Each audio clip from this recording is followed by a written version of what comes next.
નમસ્કાર. Children's university દ્વારા બાળ ઉછેર સંદર્ભમાં, શિશુ સંગોપન સંદર્ભમાં આયુર્વેદ શું કહે છે, ભારતીય પરંપરાઓ શું કહે છે, એની આપણે ચર્ચા કરી રહ્યા છીએ. અત્યાર સુધી આપણે બાળકની માતા, એનું સ્તન્ય, એનું ધાવણ કેવું હોવું જોઈએ, એને વસ્ત્રો કેવા પહેરાવવા, એને ઋતુઓની કેવી અસર થાય છે, બાળક બીમાર પડે ત્યારે શું કરવું, પરિવારમાં જ એનો ઉછેર કરવામાં જે રમકડા એક બહુ મોટું સાધન છે એની ચર્ચા કરી. આજે આપણે એને લાલયત પંચવર્ષાણી, હવે બાળક મોટું બની રહ્યું છે તો અલગ અલગ ક્રમમાં બાળકને કંઈક વધુ કંઈક આપવું પડશે. ભારતીય આ ક્રમિક વિકાસને, આમ તો બધા જાણે છે કે લાલયત પંચવર્ષાણી, સપ્તવર્ષાણી તાળેત, ઘણા લોકો 10 વર્ષાણી તાળેત, પ્રાપ્તેતુ 16 વર્ષે, પુત્ર મિત્રવત આચરિત. આ પ્રક્રિયામાં મૂળ તો બાળ ઉછેરની વિશિષ્ટ વ્યવસ્થા જોડાયેલી છે. બાળકને કઈ રીતે એના મનોવૈજ્ઞાનિક વિકાસ, એના શારીરિક વિકાસ, એનો બૌદ્ધિક વિકાસ, એનો આધ્યાત્મિક વિકાસ થઈ રહ્યો છે એ જોવાનું છે. અને એના માટે ભારતના મનીષીઓએ એક શબ્દ આપ્યો, સંસ્કાર. સંસ્કારોય ગુણાંતરાધાનમ ઉચ્યતે. સંસ્કાર એને કહેવાય કે જે ગુણમાં પરિવર્તન કરે. સમ્યક કરોતિ ઇતિ સંસ્કાર. બાળકમાં જે નથી એ આપવું, બાળકમાં વિશેષ કંઈક આપવું. તો આ રીતે આમ તો બધા જાણે છે 16 સંસ્કાર છે, પણ અહીંયા શિશુ સંદર્ભમાં 3 સંસ્કાર, ગર્ભાધાન, પુંસવન અને સીમંતોનયન, એ તો બાળકના આવવા પહેલાં કરવાના છે. હજી બાળક પૃથ્વી પર જન્મ લે, બાળકને જન્મ લેવા માટે ગર્ભાધાન સંસ્કાર કે કેવા ઉત્તમ બાળકને જન્મ આપવું છે એ માતા પિતાનો અધિકાર છે. તો એના માટે પ્રી કન્સેપ્શનલ પ્રોગ્રામ જે કહેવાય એ ગર્ભાધાન સંસ્કાર.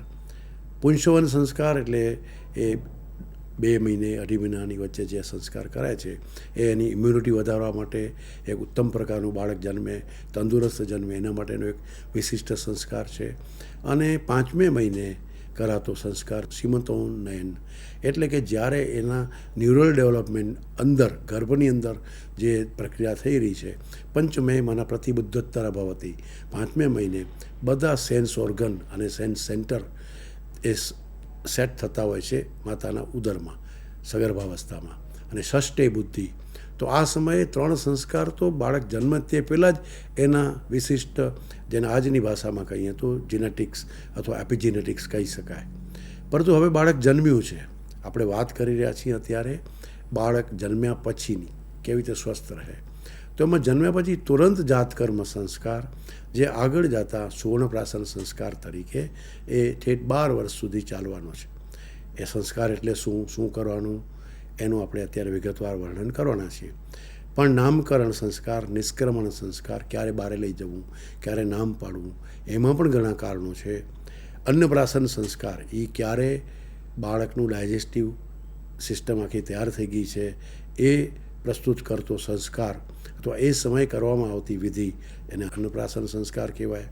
મુંડન સંસ્કાર, મુંડન શા માટે કરવું, વાળ કેમ કાઢી નાખવા, જન્મથી સાથે આવેલા વાળને કાઢવાથી શું ફાયદો, કર્ણવેધન, કાન કેમ વીંધવાના, આ બધા સંસ્કારો ટોડલર સુધીમાં, બાળક સુધીમાં છે.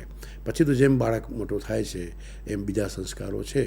પરંતુ અત્યારે આપણે જે જાતકર્મ સંસ્કાર અને પછી એ 12 વર્ષ સુધી કરાતો એક સુવર્ણપ્રાશન સંસ્કાર છે, એની તમારી પાસે હું અત્યારે ચર્ચા કરવા જઈ રહ્યો છું.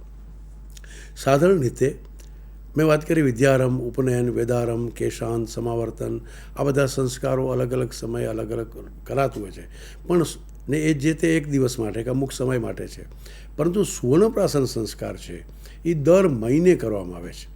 જે દિવસે પુષ્ય નક્ષત્ર હોય, નક્ષત્રને માનનારા લોકો, એ ખગોળીય ઘટના છે. તો જે દિવસે પુષ્ય નક્ષત્ર છે, દર 27મે દિવસે, મહિનામાં એક વખત દર 27મે દિવસે જે નક્ષત્ર આવે છે એ છે પુષ્ય નક્ષત્ર. અને એ દિવસે એક ખાસ પ્રકારની વિધિ બાળકને કરવાની, એની ચર્ચા હું તમારી પાસે હવે કરવા જઈ રહ્યો છું.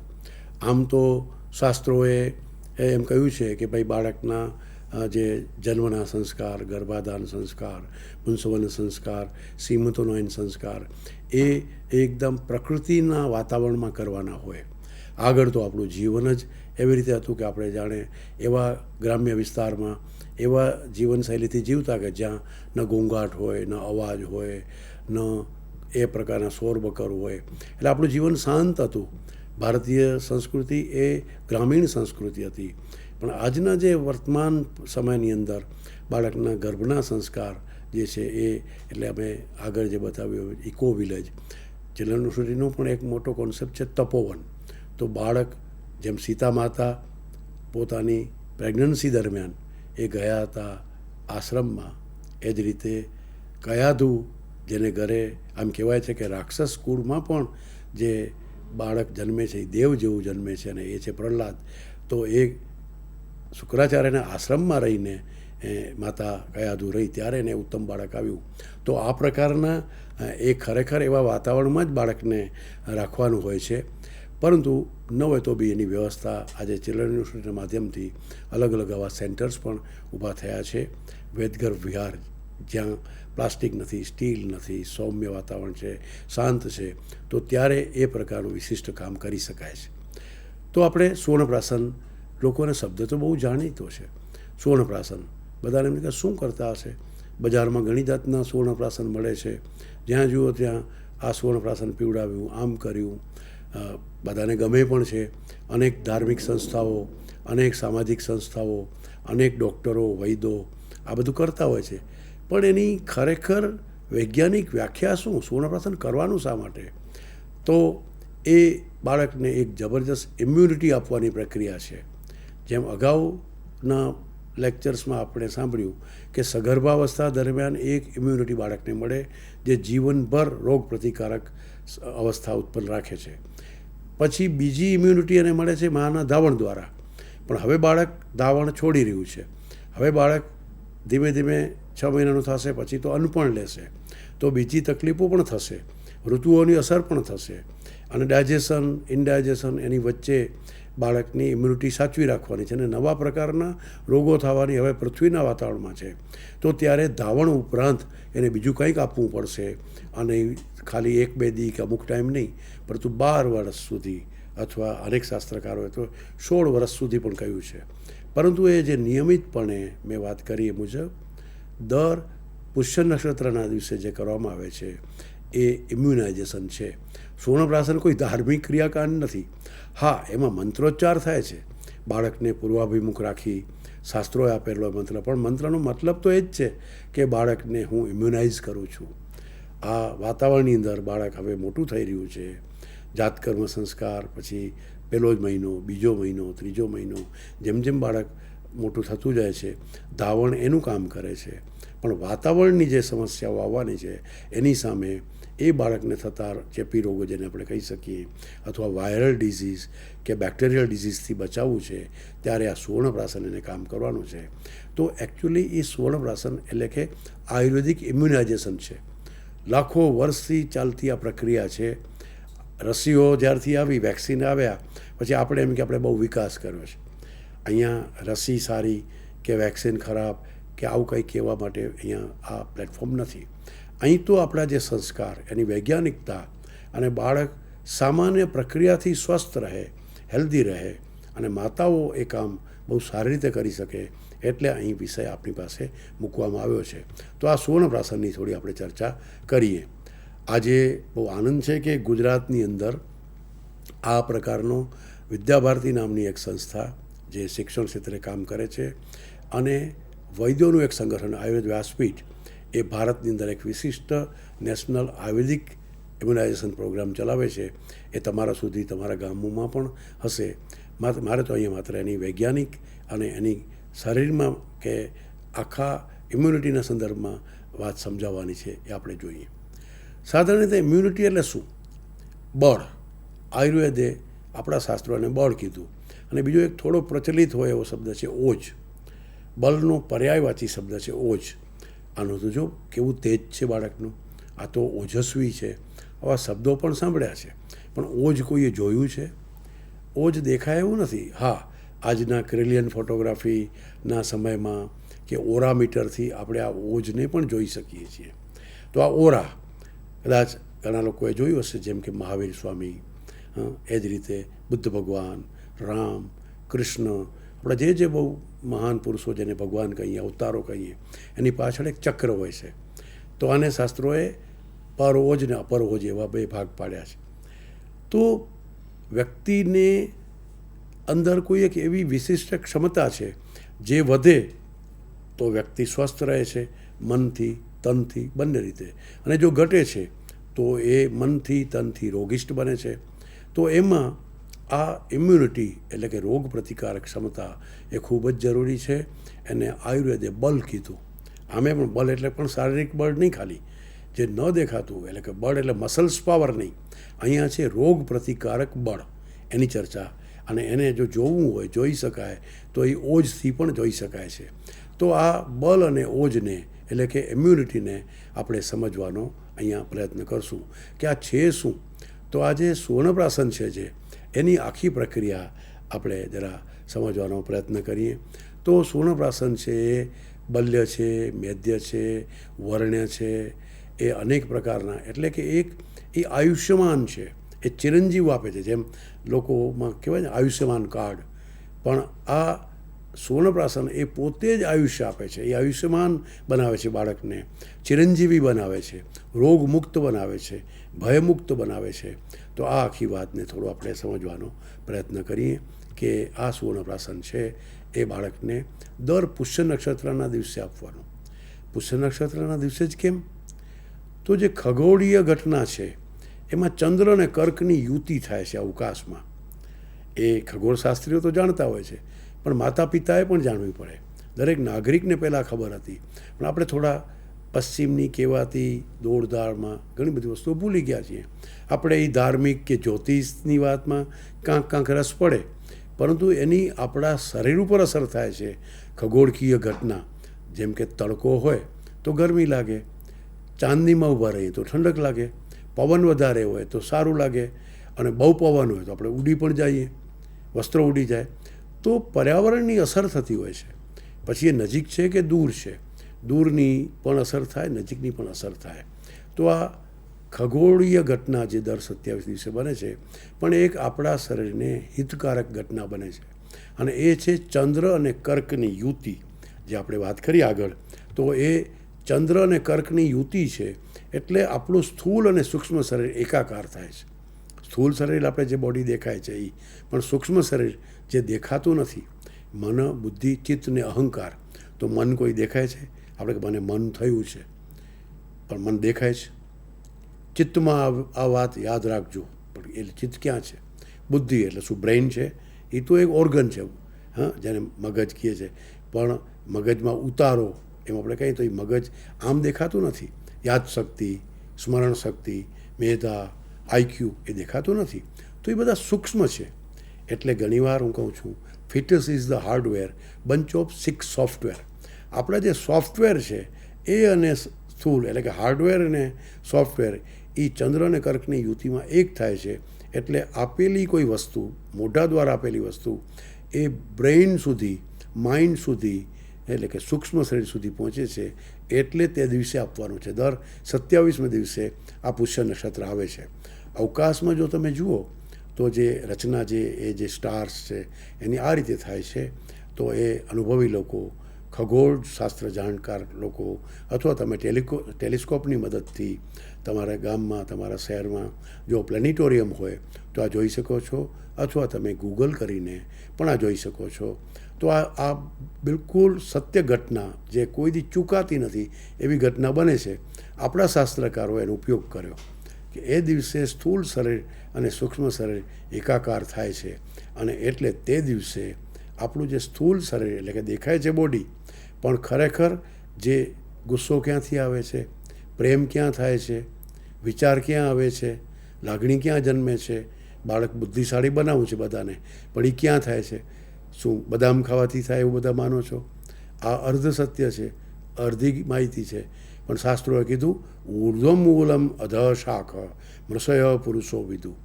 ઝાડનું મૂળ જેમ નીચે હોય જમીનમાં, પણ હાલતા ચાલતા માણસનું, મનુષ્યનું મૂળ એ મગજમાં હોય છે. તો શાસ્ત્રોએ કીધું કે ઉપર જેનું મૂળ છે અને નીચે શાખાઓ છે, એમાં કંઈક કરવું છે. એટલે એ મૂળ તો છે બ્રેઇન. મૂળ તો છે બુદ્ધિ, જેને આપણે કહીએ મગજ, મસ્તિષ્ક. પણ વાસ્તવમાં મન, બુદ્ધિ, ચિત્ત અને અહંકાર. પશ્ચિમ આ બાબતમાં હજી બહુ જાણકારી આપી શક્યું નથી, કારણ કે પશ્ચિમને વિકસિત થતાં હજી સમય લાગશે. પશ્ચિમના બધા શાસ્ત્રો જાણવા જોઈએ, શીખવા જોઈએ, સામંજસ્ય કેળવવું જોઈએ. પણ એમની લાખો વર્ષનો ન તો એમનો ઇતિહાસ છે ને એમના દેશોનો, ન તો એમની પાસે એવા ઋષિમુનિઓ હતા, કે ન તો એવા શાસ્ત્રો છે, ન તો એવા સંતો છે. ભારત પાસે તો એક અગાઢ અસંખ્ય જ્ઞાનના ભંડારમાં આપણે જીવીએ છીએ. તો આપણે મન, બુદ્ધિ, ચિત્ત અને અહંકાર, એ જે મનોવૈજ્ઞાનિક જે પ્રક્રિયાઓ છે એનું આપણે બહુ મહત્ત્વ આપ્યું. અને એને જો માણસ, વજન 50 કિલો છે બધાના, અથવા વજન છે એ 70 કિલો છે, પણ એક ગુસ્સાખોર હોય અને એક છે એ બહુ પ્રેમાળ હોય, તો પસંદ કોને કરશું?